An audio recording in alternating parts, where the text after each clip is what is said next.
जरूर मरना है, सबको मौत का मजा चखना है। याद रख लीजिए, सबको मौत का मजा चखना है, कोई मौत से नहीं बचेगा। एमएलए किसको कहते हैं? What is this meaning MLA? आज हमारे जितने भी मुस्लिम लीडरान हैं, जितने भी मुस्लिम लीडर्स के कॉन्स्टिट्यूंसी हैं, वहां पर कितने बच्चे आईपीएस हुए, कितने बच्चे डॉक्टर हुए, कितने बच्चे टीचर्स हुए, पता है आपको? हाँ, उनके घरों की हालत देखिए, उनके मोहल्लों की हालत देखिए। जहां से गंदगी शुरू होती है वहां से हमारे मोहल्ले शुरू हो जाते हैं। सही, जिसको मालूम है, जिसको पता है एमएलए का काम क्या है, उसको एमएलए बनाइए। अंधे के हाथ में आप टॉर्च दे देंगे तो क्या करेंगे? अंधे के हाथ में स्टीयरिंग देकर आप पीछे बैठ गए तो क्या होगा? खड्डे में ही गिरेंगे। ऐसा ही बार बार खड्डे में गिर रहे हैं। मैं आवाम से, मासूम आवाम से पूछना चाहता हूं, बेवजह कह देते हैं हम इस बार उसको वोट देंगे। क्यों वोट देंगे? क्या काम किए हैं? अगर इज्जत बचाने वाले के हाथ में आपकी इज्जत अगर आप देती हैं तो समझो आप बच गए। आपकी इज्जत लूटने वालों के हाथ में आपकी इज्जत देते हैं तो समझ जाइए आप लूट गए। अस्सलाम वालेकुम व रहमतुल्लाहि व बरकातहू। मैं मकसूद खान आप लोगों से बार बार मुखातिब हो रहा हूं, क्योंकि ये देश मेरा घर है, यहाँ की आवाम मेरा परिवार है। मेरी देश के लिए काम आना, मेरे परिवार के लिए काम करना मेरी जिम्मेदारी है, मेरा हक है। मैं हमारे आजकल के यूट्यूबर्स और मीडिया से बार बार पूछा हूँ, और आज मीडिया के ही माध्यम से मैं पूछना चाहता हूँ कि आप लोगों के पास जा रहे हैं और बार बार पूछ रहे हैं कि इस बार का वोट आपको किसके लिए है। सामने से लोग कहते हैं फलां के लिए। आप पूछते हैं क्यों? वो बताते हैं वो काम किए। लेकिन आपने कभी ये नहीं पूछने की जरूरत कर रहे हैं कि क्या काम किए। लोगों को पता ही नहीं है कि एक एमएलए का काम क्या है। एक एमएलए को वोट देने के बाद, एमएलए को बनाने के बाद एमएलए के पास क्या काम लेना है, आवाम को पता नहीं है। आवाम को बताने की जिम्मेदारी और जवाबदारी यही मीडिया वालों की है। जो आवाम परेशान रहती है, जब आवाम को उनका काम नहीं होता, तब आवाम को आप लोग जाकर बताना चाहिए कि एमएलए का काम ऐसा है, एमएलए ये काम है। या तो आप एमएलए को ही पूछिए। इतने बार बार सारे एमएलए की, आप सारे लीडरों की आप इंटरव्यू ले रहे हैं, एमएलए के फलां फलां काम बोल रहे हैं, लेकिन आप पूछिए उसी एमएलए से कि एमएलए बनने का मतलब क्या है, एमएलए बनने के बाद क्या काम करना है। उसी एमएलए से आप कभी पूछे हैं? नहीं पूछे हैं। मैंने किसी से कहा, भाई आपके मोहल्ले में, आपके कॉन्स्टिट्यूंसी में आपके एमएलए कैसे हैं? उसने कहा बहुत अच्छे हैं। मैंने पूछा कैसे अच्छे हैं? उसने कहा बार बार आते हैं। वो आदमी को ऐसा लगा है, वो आदमी की समझ में ऐसा है, सिर्फ एमएलए आकर जाने का ही नाम एमएलए है बोलकर, एमएलए का काम यही है बोलकर वो समझा है। इन लोगों को, आवाम को बताना और समझाना किसकी जिम्मेदारी है? मीडिया की जिम्मेदारी है। सदियों से, सालों से बार बार लोग लीडर बन रहे हैं, एमएलए बन रहे हैं, फलां बन रहे हैं, फलां बन रहे हैं, लेकिन जनता की, आवाम की हालत वैसी ही है। बेबस हो गए हैं, मजबूर हो गए हैं। ना अच्छी स्कूलें हैं, ना अच्छी सड़कें हैं, ना गवर्नमेंट अच्छी हॉस्पिटलें हैं। यहाँ तक कि गवर्नमेंट हॉस्पिटलें भी ऐसी हैं, कहीं वो गवर्नमेंट हॉस्पिटल के पास एक इमरजेंसी पेशेंट गया तो वहाँ पर लुटेरे लोग खड़े कर रहते हैं, ब्रोकर लोग। वही उसी गरीब मजबूर लोगों को जो है प्राइवेट हॉस्पिटलों में शिफ्ट कर देते हैं पैसों की वजह से। पैसे भी कितने, महीने में 5 लाख 10 लाख हॉस्पिटलों के साथ टाइप होकर रहते हैं, वहां पर पेशेंट को भेज देते हैं। लोगों के बच्चे जो है प्राइवेट स्कूलों में पढ़ाने की कैपेसिटी नहीं है और गवर्नमेंट स्कूलों में पढ़ा नहीं सक रहे हैं, बच्चे जा नहीं रहे हैं। वहां के टीचर्स जवाबदारी से जो बच्चा नहीं आता जाकर नहीं पूछ रहे हैं। क्यों बोले तो वो टीचरों को भी धरने से मतलब है, सबको उनका मतलब है। अगर आप आवाम के लिए, जनता के लिए आप अगर काम करके रहते तो ये सारे लीडर काम करके रहते थे। आप उनको सवाल नहीं कर रहे हैं, पूछ नहीं रहे हैं, इसीलिए आवाम की ऐसी हालत हो गई है, बेबस हो गए हैं। उनके बच्चों का मुस्तकबिल देखिए, उनके मोहल्लों की हालत देखिए। जहां से गंदगी शुरू होती है वहां से हमारे मोहल्ले शुरू हो जाते हैं। बार बार फिर इलेक्शन, 5 साल में फिर इलेक्शन आता है, फिर झूठे वादे देते हैं, फलां करते हैं, कभी कभी आकर पैसे बांट देते हैं। इलेक्शनों में अगर आप पैसे लेकर काम करेंगे, समझ लीजिए वही पैसा आपके लिए रहेगा। अगर आपके लिए काम चाहिए तो आप सवाल कीजिए, बगैर पैसे के काम कीजिए। सही जिसको मालूम है, जिसको पता है एमएलए का काम क्या है, उसको एमएलए बनाइए। अंधे के हाथ में आप टास्क दे देंगे तो क्या करेंगे? अंधे के हाथ में स्टीयरिंग देकर आप पीछे बैठ गए तो क्या होगा? खड्डे में ही गिरेंगे।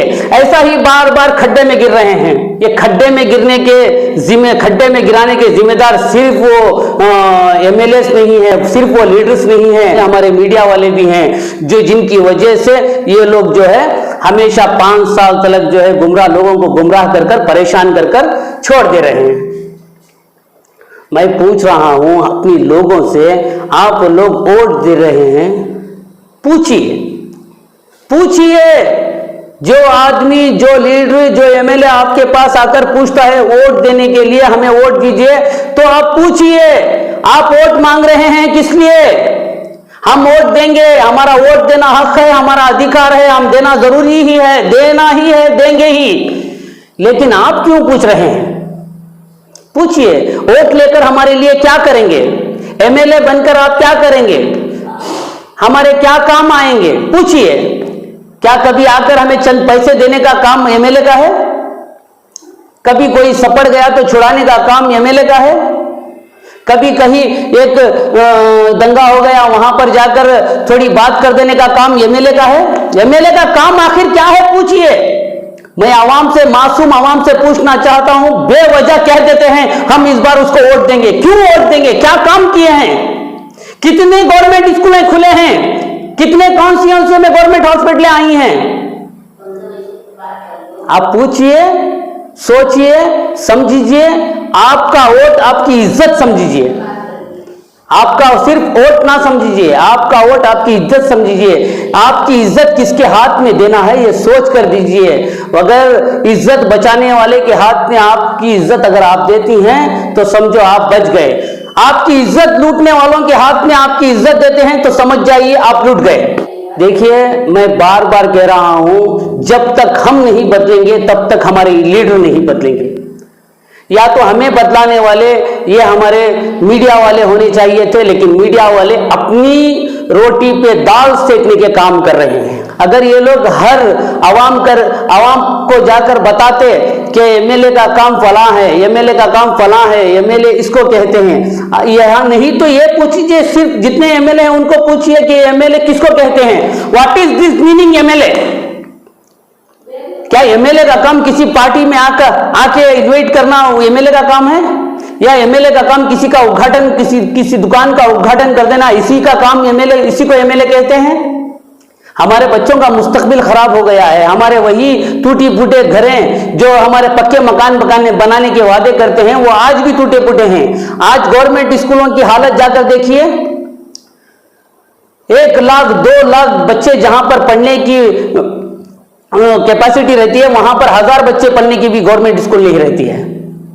हाँ, एक अच्छी सी बैंक लाकर नहीं दे रहे हैं, एक अच्छे से सड़कें नहीं बना रहे हैं, कुछ भी हमारे लिए नहीं है। सिर्फ हमारे लिए बातें हैं, सपने हैं, वादे हैं, और इसके सिवा हमें कुछ नहीं मिल रहा है। फिर बातों में, तसल्लियों में 5 साल बीत जाते हैं। फिर 5 साल के बाद किसी ना किसी तरीके से, किसी ना किसी वजह से हमें डराते हैं। वो आ गया तो फलां हो जाएगा, ये आ गया तो फलां हो जाएगा, वो आ गया तो फलां हो गया।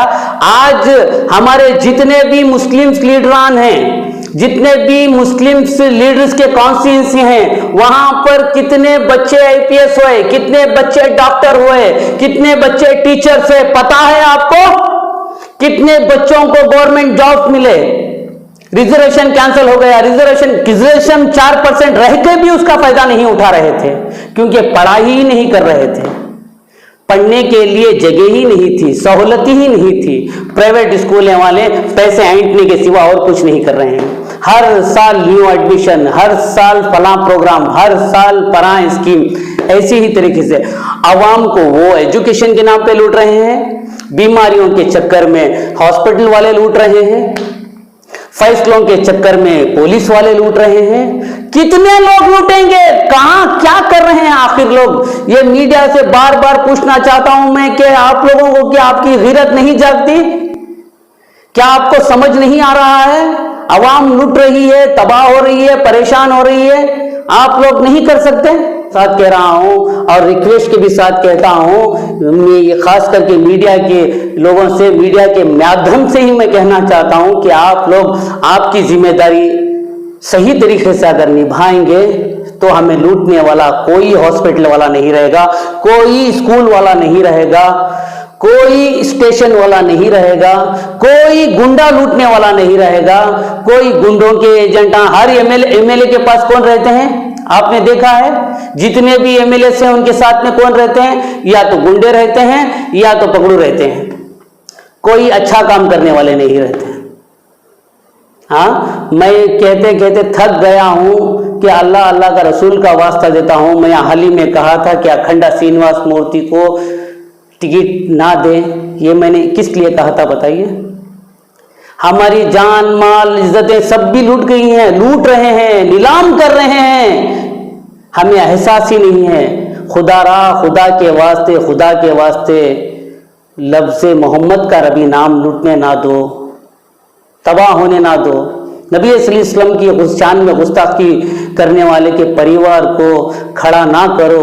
इसलिए मैंने कहा था कि अखंडा श्रीनिवास मूर्ति को सीट ना दीजिए, सीट ना दिया जाए, क्योंकि अगर सीट देते हैं तो हमारी कोई इज्जत नहीं रहेगी। सब लोगों को एक ये हो जाएगा, जो भी कहो जितना भी कहो हमारा काम हम ही करेंगे। नहीं, हमें बदलना है, हमारी सोच को बदलना है, हमारे तरीकों को बदलना है, हमारे काम को बदलना है, तभी जाकर हमारे बच्चों का मुस्तकबिल बदलेगा, तभी जाकर हमारे मोहल्ले की हालात बदलेगी, तभी जाकर हमें हक लेने का तरीका मालूम पड़ेगा। अगर हम नहीं बदलेंगे, हमारी सोच को नहीं बदलेंगे, यही लीडर रहेंगे, यही मीडिया वाले रहेंगे, यही गुंडे रहेंगे जो हमें हर बार लूटेंगे, चारों तरफ से लूटेंगे, परेशान हो जाएंगे। सोचिए, समझिए, उसके बाद में वोट दीजिए, पूछिए, सवाल कीजिए। चंद रुपए के लिए सवाल मत कीजिए, किसी मामले के लिए सवाल मत कीजिए, अपने हक के लिए आवाज उठाइए। आवाज नहीं उठा सकते तो आप सोचकर अपना वोट दीजिए, किसको देना है, जो भी आएगा उसे सवाल कीजिए। हर एक इंसान सवाल करने लगेगा तो इंशाअल्लाह तुम समझिए कि हमारा मुस्तकबिल अच्छा होने वाला है इंशाअल्लाह ताला। मैं ये मेरी बातें मेरी मासूम और गयूर अवाम, जो मेरे माँ बहना बुजुर्ग हैं, जो मेरे मासूम बच्चे हैं, जो अच्छी एजुकेशन करने के बावजूद भी आज वो बुरे रास्तों पर है। हाँ, और हमारी मासूम बच्चियाँ प्लास्टिक और पेपर चुनने के कामों में जा रही हैं, देखकर आंखों में आंसू आता है। हाँ, क्या आप लोगों को नजर नहीं आता? सारी रात बेकारी चौराहे पे बैठे बैठे सारी रात खेलों में, लड़ाइयों में, बातों में हमारा नौजवान सारी उम्र गुजार दे रहा है। लोगों के लिए अच्छी कारोबार के प्लान्स नहीं है। देखिए, मैं लास्ट में एक अल्फाज करके, हम भारत के वासी हैं, हमें देश जान से प्यारा है, मानवता की रक्षा करना ये पहला फर्ज हमारा हो। संघर्ष करो मेरे भाइयां, मेरे बुजुर्गां, मेरे दोस्तां, मेरी प्यारी आवाम, संघर्ष करो, आगे बढ़ो, अंधेरा दूर भगाना है, मशाले लेकर चलना है कि जब तक रात बाकी है, संभल कर हर कदम रखना कि जब तक रात बाकी है। झुका तू सर को मंदिर में या मस्जिद में तू कर सजदा, ये तेरे गम ना होंगे कम, निकल जाएगा तेरा दम। अंधेरों की अदालत में है क्या इंसाफ का फायदा? चाहे जितना सितम होगा, नहीं ये जोश कम होगा। जब सूखने लगे आंसू, जब सूखने लगे हौसले, तो बस ये याद रखने लगा, बिना मेहनत के हासिल तख्त ताज नहीं होते। गौर से सुनिए मेरी प्यारी आवाम, भोली आवाम, मासूम आवाम, इसके बाद में मत लूटिए, इसके बाद में मत लूटिए, इसके बाद में मत लूटिए। अंधेरों की अदालत में है क्या इंसाफ का फायदा? चाहे जितना सितम होगा नहीं ये जोश कम होगा। जब सूखने लगे आंसू, जब सूखने लगे हौसले, बस ये याद रखना बिना मेहनत के हासिल तख्तोताज नहीं होते। ढूंढ लेना अंधेरों में मंजिल अपनी, ढूंढ लेना अंधेरों में मंजिल अपनी, जुग्न कभी रोशनी के मोहताज नहीं होते। अस्सलाम वालेकुम वरहमतुल्लाहि वबरकातुहू।